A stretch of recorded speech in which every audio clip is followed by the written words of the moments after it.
total out your car. The new law only applies when plows have their lights on and are working for the state or local jurisdiction. It does not apply when you're trying to pass a snowplow. When the plow is stopped or at an intersection, you only have to stay 20 feet away.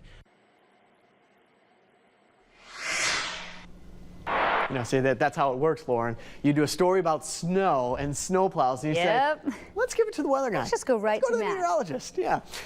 We're not going to be talking about snow anytime soon, at least in the next week. In fact, it's the exact opposite. In the next week, we go from freezing chilly conditions for the morning, Wednesday and Thursday, back up to some warmth this weekend and even into next week. Let's start off. The clouds and rain will return. I don't expect the rainfall totals to amount what we had yesterday or even the day before, but a lake effect band is going to be moving from the west to the east, and where it sets up as it moves through will keep locations above freezing, and we'll talk more about that in just a second. That's why I put in here freeze potential, some on Wednesday and then most on Thursday, meaning most of us will be under the threat of our first freeze coming up on Thursday. That would also mark the end to the growing season if we get down below 32 degrees for an hour or two. Otherwise, the third thing on here, the weekend heat back above average by the weekend, and I'm talking 70s as early as Friday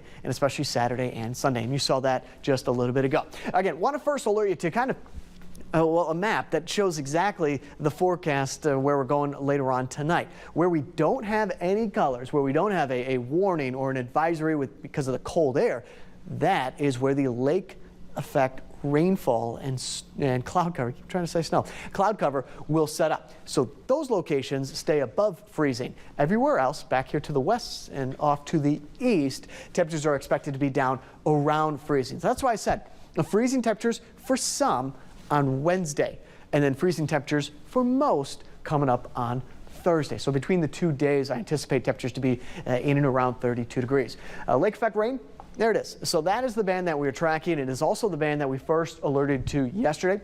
An upper level low is going to work away from Michiana, and that's what this is attached to. So as that moves away, this is going to move through. And where it sets up, while I'm not expecting heavy downpours, there's going to be some cloud cover that is going to help kind of insulate some locations in the middle to upper 30s away from freezing. You get back off here towards the east, clear skies, as we've talked about, will take those temperatures down for possibly the first freeze of the season for those areas. But again, big upper level low. You got rain back up here in northern Michigan, and then you can follow this all the way down here towards parts of Michigan, Lake Michigan, and into Chicago. As we go through the night tonight, this is going to continue to move off to the east. Now, in terms of rainfall, may get another 1/10 of an inch, at most 1/10 of an inch out of this. I think more importantly, it's the cloud cover that really tells the story. This is Wednesday at 6 a.m. So you see 33 in Sturgis, 33 in LaGrange, where that cloud cover is located, more of the mid-30s, if not near 40 degrees. LaPorte and Michigan City back down in the lower 30s off here towards the west. In that first alert 10-day forecast, so again, a couple of things that we're going to first alert you to. And if I'm expecting widespread freezing conditions, then we will be issuing a first alert weather day. It is going to be the first for the season. Based on what I see in the evolution of this lake effect band, the rain, the cloud cover, may have a first alert weather day issued for tomorrow morning just for locations that may be down near freezing. I'm just a creature of habit, but every time you start with lake effect, I'm like, me too. Lake effect rain. Yeah, and you hear me say it, multiple lake effect snow. Nope, cross that out. We're not there yet. No. Lake effect rain and cloud cover. And again, with the cloud cover and the rain, it's actually going to keep some temperatures above freezing. Okay, Matt, thanks so much. Welcome. We have some exciting